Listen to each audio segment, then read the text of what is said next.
Welcome to the session 2 of the Unit 1 of our financial modeling course. Session 2 is simply a continuation of the overview of financial modeling. In this session, we will consider panel data and also the steps that one needs to consider when building a financial model or a financial model. At the end of this session, we should be able to distinguish between the various forms of data used in financial modeling. That is, the time series data, which is collected over time, the cross-sectional data, which is collected at a point in time, and the panel data that considers the features of both the time series and the cross-sectional. And also, you should be able to build panel data file from cross-sectional and time series data. And finally, you should be able to outline the procedures that one needs to consider when building financial model. The panel data could also be referred to as longitudinal or micro panel data. By panel data, we are saying that unlike the cross-sectional data or the time series data, where the cross-sectional consider collection of data only at a point in time, and time series collect data on variables over time. But here on the panel data, we are combining both the features of cross-sectional and time series. Therefore, we are not only considering cross-sectional or time series, but we are combining these two features. So panel data combines the features of both cross-sectional and time series. The panel data represents a special type of pool data. Here we are pulling the data that is from cross-sectional and time series. It involves the collection of cross-sectional data, but we are doing this collection over time. So assuming our clear case or the example we gave earlier about the population and housing census, assuming population and housing census does, or the Ghana Statistical Service does this collection of information or data over time, let's say, but not at regular interval. Let's say they will do it in May 2010, and also they will do it in May 2011 or 2012. In that, here we are saying that they are collecting this data at a point in time, but also they are doing it over time. So here we have the element that considers the collection of data at a point in time, which is cross-sectional, and also the element that considers the collection of this same data over time, which makes it a panel data. Table 1.6 here deals with, or is a hypothetical example of a panel data set. Here we have with us data on some element of financial performance of a firm, of some listed firms. Here we have firms like Citibank, Best Credit, Precise Bank, Positive Carry, and we are taking data on return on assets, audit, real effects, and leverage. You will see that there is an element of time because this data was collected over 2 years, which is 2010 and 2011. But there is also a cross-sectional element, which is this particular data is collected only at a point in time. So we are collecting this data at a point in time, but over a year. That's where the panel data or the panel nature comes to play. Problems that can be tackled or solved using panel data involves assessing or measuring the profitability ratios, for example, for listed commercial banks in Ghana for the past 10 years. In this example, we are considering measure of profitability for commercial banks. So we are collecting this data at a point in time. We then do this same collection over time. We can also use this panel data in assessing the loan default rate of the listed commercial banks for the past 10 years. Equation 1.3 indicates a panel model or a panel data equation. Here, unlike the time series equation, in which we saw the subscript T playing a key role, which we earlier said that the T has to do with time, indicate that this is time series or the data set deals with time. And also unlike the cross-sectional, which also had the I subscript, indicating that it's a cross-sectional or it is a data set collected at a point in time. The panel data, we earlier said, combines both the features of cross-sectional and time series. Therefore, the equation 1.3 depicts a panel data equation which considers both as a subscript I and T. So I has to do with the cross-sectional element and the T has to do with the time series. So we earlier said that the panel data combines both the features of time series and cross-sectional, therefore likewise in its equations or model. Model construction. In our earlier suppositions, we made it clear that financial modeling has to do with the building of an idealized structure that will represent a real world situation. So this model is what financial modeling is all about.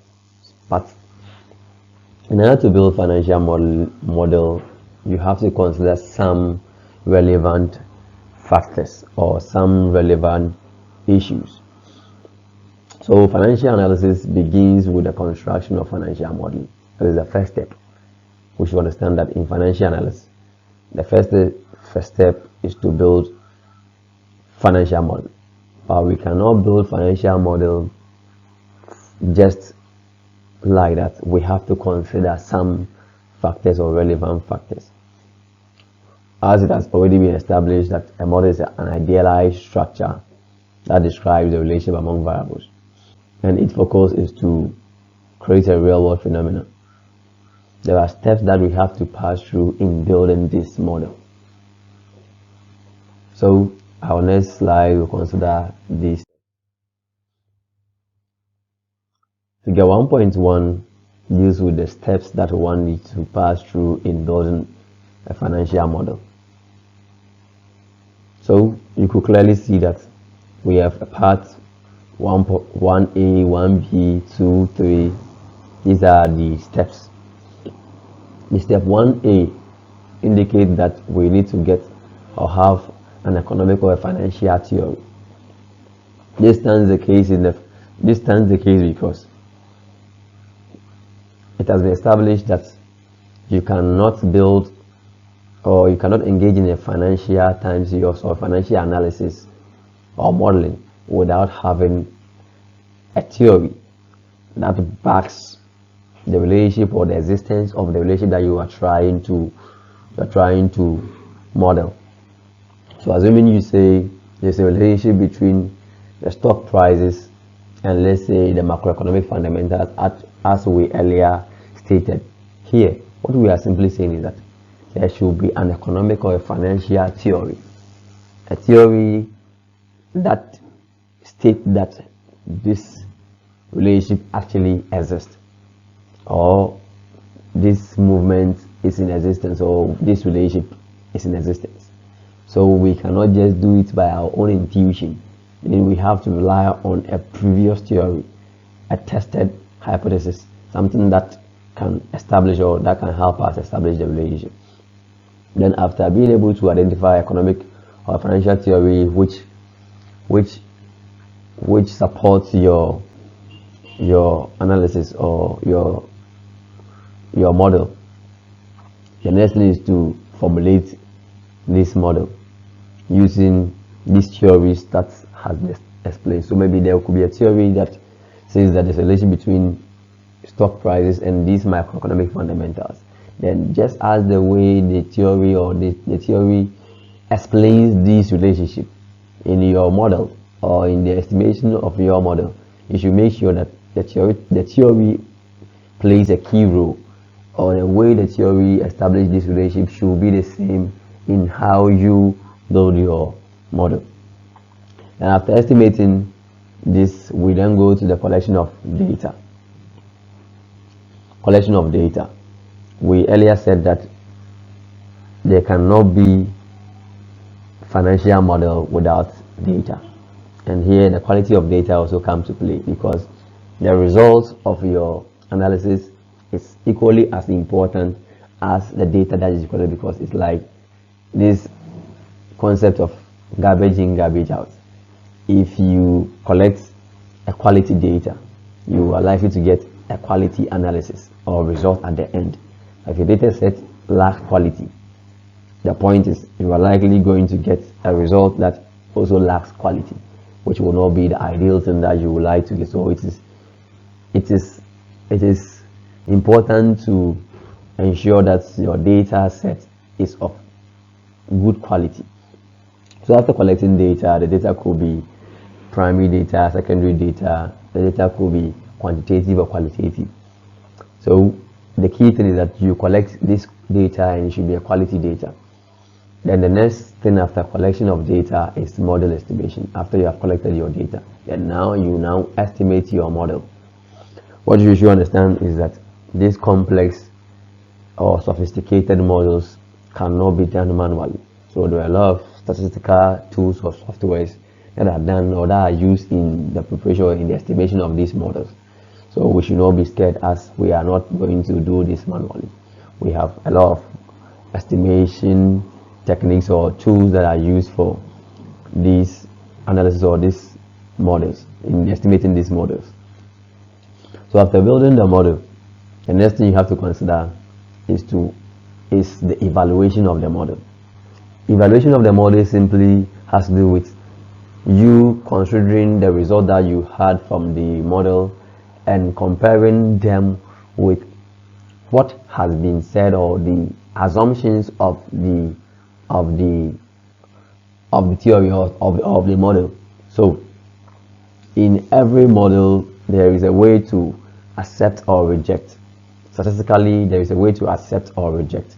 So you have to test or evaluate the models that you have estimated with all these statistical analysis. So you will not just say I've built a model, but you take this model through a series of tests. And under this point or step, we are going to consider, or we are going to ask ourselves a series of questions like, what assumptions are made on the parameters? So you are considering the assumptions that were made on the parameters. What was it? Was it that if this test, or if we have, or if we get this value, we should accept it or we should not accept it, or we should we should reject it or we should fail to reject?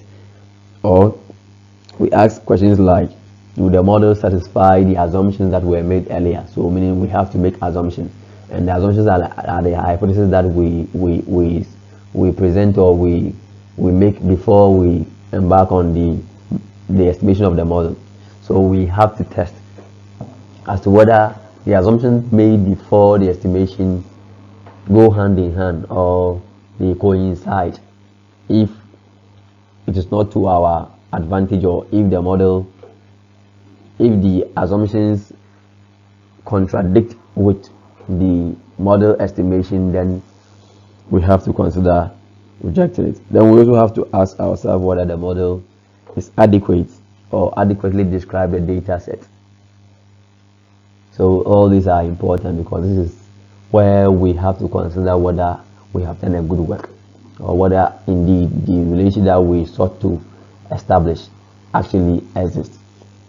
After this, then we also evaluate this same model theoretically. That is, after we have accepted that the model is statistically adequate, then we now go on to interpret the model with theories, with the existing theory. So here we have to consider what the relationship is theoretically. That is the economic or the financial theory that we established earlier. What was the theory saying? And does the theory coincide or moves with, or does the theory confirms our results or our findings, or they contradict with our findings? We have to consider all this at this level. And after interpreting the model with the theory, if we come to realize that indeed the theory deals, or the theory indeed explains our model, the result that we had from our estimations are simply coincide or simply moves with the model estimation, or sorry, the theories, then we put this model to use. So as we depicted earlier in figure 1.1, this is also the same step that we have to pass through, or this is a write-up on the figure 1.1, which deals with the steps that we consider in building a model. It will be interesting to understand that in this session we have considered panel data, which is the last data set among the types of data. We have also considered model estimation and the factors that we, or the steps that we go through in estimating models. In our next session, we will continue with this discussion. Thank you.